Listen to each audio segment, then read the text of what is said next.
Joining me to discuss her case is France 24's Nick Holdsworth. Nick, it's a remarkable story. What are your thoughts? Well, it is quite incredible. This is a woman who carried out this protest on live TV very early in the war. It was March the 14th. It was indeed just 10 days after this new law criminalising anyone who criticises the Russian forces had come into force. And she was arrested. She was fined. Initially, I think it was 30,000 rubles, which at that time was about 300 euros.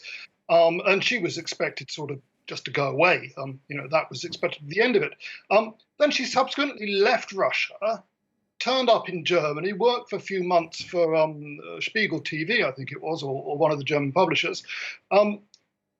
Really found she was missing her kids. I mean, she'd left her house, she'd left two kids, a 17-year-old son and an 11-year-old daughter, and they had been cared for by her ex-husband, who works for RT, the propaganda mouthpiece of the Kremlin. So she returned to Russia.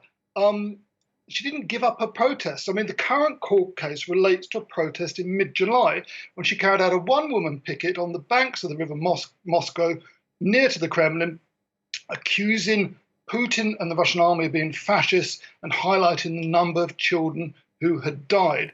That's what put her under house arrest with this electronic bracelet on her ankle.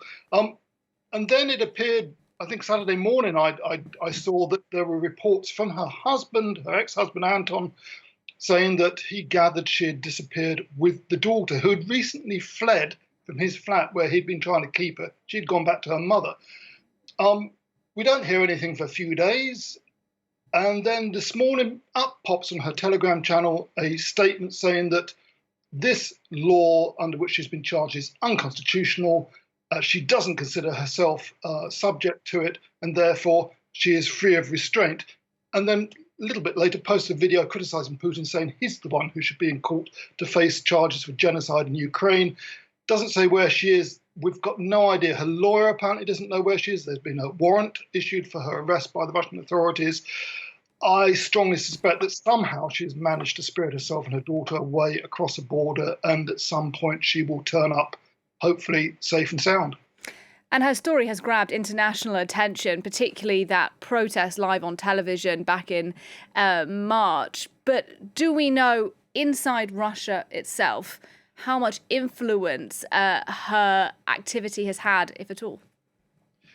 I don't think it had huge influence, particularly at the time, although it would have been seen by tens of millions of Russians, because most Russians get their news from state TV. And even if they'd only seen it briefly, it sort of lit up the Russian internet. I mean, social media was alive with it for quite a while. She certainly stayed in the press. I mean, if you put her name into a Russian search engine, dozens of articles come up.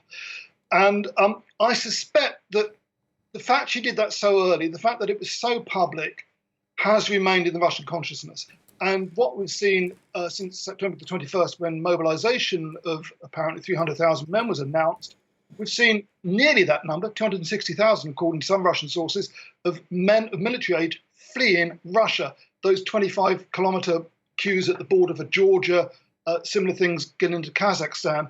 So I think that as part of the drip of, if you like, the fear and loathing in Russian society, it's an important aspect of influence in Russian opinion. I was just reading some comments earlier today from somebody who'd left Russia.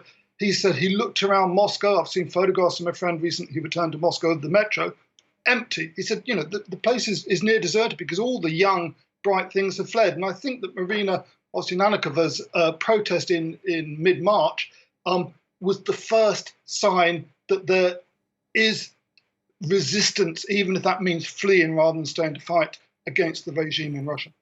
Nick Holdsworth, thanks very much indeed for speaking to us.